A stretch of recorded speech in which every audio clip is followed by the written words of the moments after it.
The cantina's artificial atmosphere hummed with the low murmur of a dozen species conducting business in the neutral zone between the hegemony and the outer territories. Captain Vex Koroth leaned back in his chair, the bioluminescent tattoos along his scaled arms pulsing in rhythm with his elevated heart rate as he regaled his audience with tales of conquest. The Terrans were the worst, he boasted, his reptilian tongue flicking across his lips. Bipedal mammals from a gravity well so deep it crushed 3 of my crew when we first made planetfall.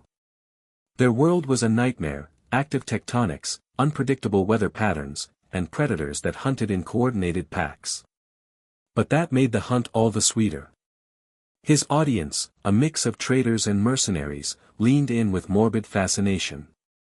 All except one figure in the corner booth, shrouded in a standard-issue atmospheric suit that obscured both species and gender. "Tell us about the kill," urged Macros, a blue-skinned Altarian whose own hunting exploits were legendary in certain circles. Karotha's chest swelled with pride. 3 standard cycles it took to track down their settlement. They'd carved out an existence in what they called a temperate zone, though the radiation levels would have killed most civilized beings in hours. When we finally cornered them, they fought like cornered Vrex cats. Primitive plasma weapons, crude ballistic projectiles, even improvised explosives. He paused for dramatic effect, savoring the attention. But superior technology always wins. My hunting party picked them off one by one. 37 confirmed kills across 4 settlements.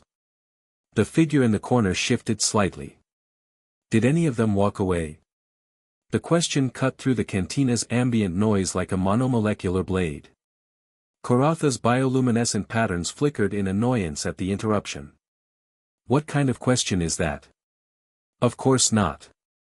That's not how hunting works, stranger. You don't leave prey alive to warn the others.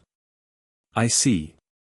The voice was mechanically modulated, giving no hints about the speaker's identity. And where exactly did this hunt take place?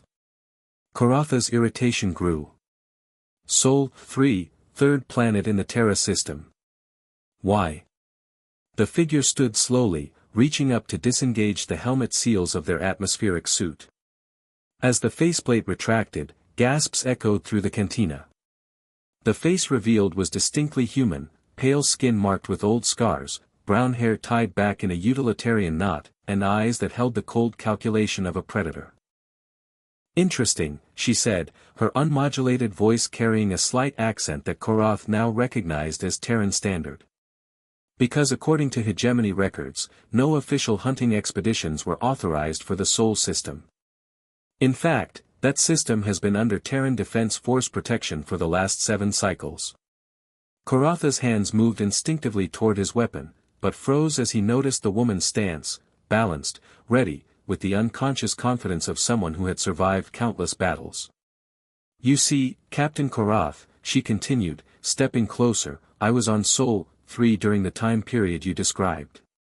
What you call hunting expeditions, we called pirate raids. And what you call confirmed kills, we called murdered colonists. The cantina fell silent except for the hum of life support systems. Every patron suddenly found their drinks fascinating. I am Commander Elena Vasquez, Terran Defense Force Special Operations. And I've been tracking you for 3 cycles, following the trail of civilian massacres you've left across the outer territories. Karotha's translator implant struggled with her next words, though their meaning was unmistakable, the Terran colonies you attacked. 36 of your 37 kills were elderly, children, or civilians. The 37th was a security guard named Marcus Webb. He was 22 years old. She placed a holoprojector on the table, displaying images of the victims, faces, names, lives cut short. So let me ask you again, Captain. In all your hunts, did any of your prey walk away? Karotha's bioluminescent patterns had faded to a sickly yellow. He understood now that he wasn't the hunter in this scenario. He was the prey. Some of us did, Vasquez said quietly. And some of us spent years learning to hunt back.